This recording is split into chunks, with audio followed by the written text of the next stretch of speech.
皆さん、ごきげんよう、上川かおりんです。ヤフー知恵袋を見ていたら、下記の質問がありました。今回は、こちらの質問にお答えしたいと思います。それでは、早速行ってみましょう。質問1、テープ起こし文字起こしの仕事をしたくて、パソコンを購入しようとしています。MacBook Air を触ったことあるので、Mac がいいと思ったのですが、Win の方がツール、アプリが充実していて、Mac は互換性が悪いらしいです。今の最新の MacBook でも、Win の方が使い勝手が良いのでしょうか。また動画編集も勉強したいので、おすすめのパソコンも教えてほしいです。2022年3月31日。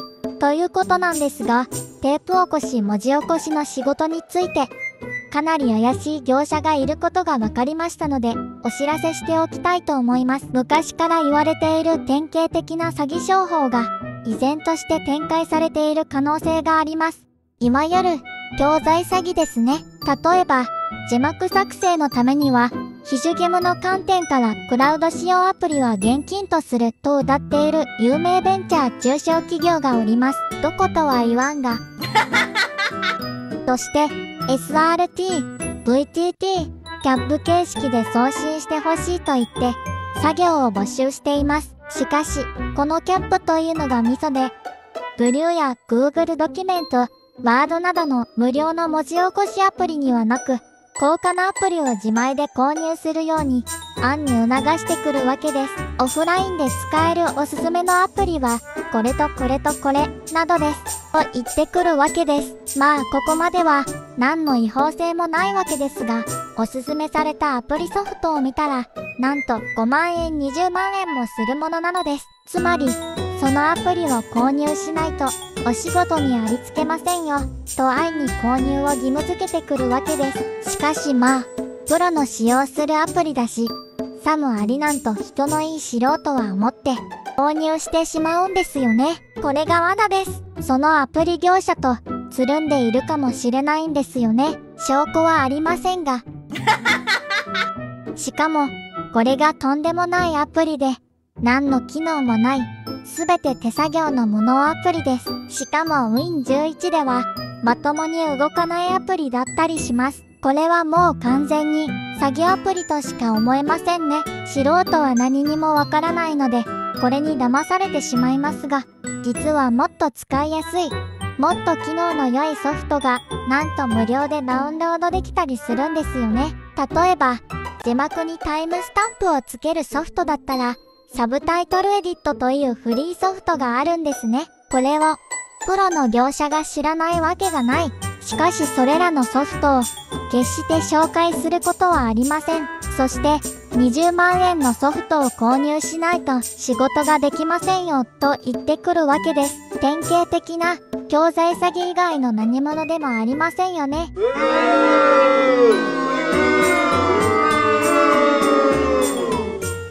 しかしそれも、教材買ったら仕事を斡旋してくれれば、まだ可愛いものもあるんですが、全く、ありません。買ったら即不採用です。難癖つけられて、仕事は与えられませんでした。やっちまったな！さらに例えれば、文字起こしのアプリにしても、そうです。巷には、優秀で無料の文字起こしアプリが、大量に出回っています。しかしそれらはクラウドを使用するものなので、非主義務から使用禁止と言ってきます。そして、使えるアプリはこれですと言ってきたアプリを見たら、なんと、もうとっくに販売禁止になったものや、あっても、値段がとんでもない、例えば20万円もするソフトだったりします。これはもう、完全に、詐欺ですよね。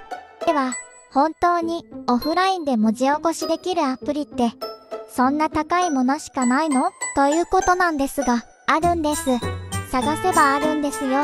皆さん、とんでもない高価なアプリを騙されて買わされないように、私はついにオフラインで文字起こしできるアプリを発見しましたので、皆さんにご紹介したいと思います。なお、これは詐欺ではありませんよ。お礼はいりません。よかったらチャンネル登録してくださいね。そして、ぜひ一度ご覧いただきたいと思います。前振り長いわ。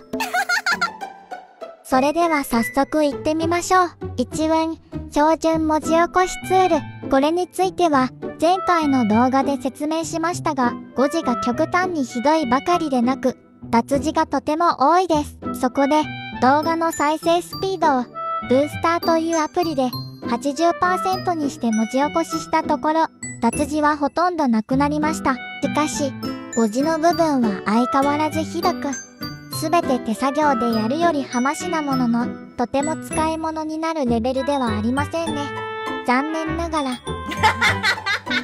そして次が、いよいよ今日の本番のおすすめです。2、スピーキーというアプリ。これは、かなり昔からある老舗の文字起こしアプリなんですが、当時から脱字が多く、現在ではもっといいものがあると思って、私もしばらく使っていなかったんですよね。しかしこれがなんと、オフラインで文字起こしできることが分かりました。東大元暮らしですね。しかも、音声ファイルから文字起こしができるんです。オフラインで音声ファイルから文字起こしできるアプリは、私も初めて見ました。いや、当時から知っていたんですが、その価値がわかりませんでした。今回それが、ようやくわかりました。ただ今回改めて使ってみたんですが、オフラインで使うには、有料880円付きになりますね。私はすでに過去に課金していましたので、そのまま追加金なしで使えました。なお当時は1回払いのみでした。そして久しぶりに使ってみると、脱字が改善され、誤字もダントツに少なくなっていました。これは当時使っていた iPhone8 が悪かったのか、スピーキーソフトが悪かったのか、今となってはわかりません。しかしこれなら使い物になりますよね。実際の使い方は、1、まず念のため iPhone 自体の設定で機内モードなどのオフラインにします。2、EZ オーディオカットなどのアプリで動画から音声 MP3、MP4A などを抽出します。3、スピーキーを起動し、左上の3本線アイコンからオフラインモードをオンにします。4、音声ファイルをインポートをクリック。2で作成した音声ファイルを指定します。5、文字起こし画面に戻りますので、プレイボタンをクリックします。以上で文字起こしが開始されます。すべての文字起こしが終わった後、他のアプリにコピーするには、右下の共有メニューからコピーをクリックすればいいだけです。ということで、iPhone でもオフラインで低価格で高性能な文字起こしができるということが分かりましたよね。何十万円もするアプリなど絶対必要がありませんからね。このことを専門のプロの業者が知らないわけがないです。意図して知らないふりをしているんです。決してぼったくられないように皆様お気をつけくださいませ。続く。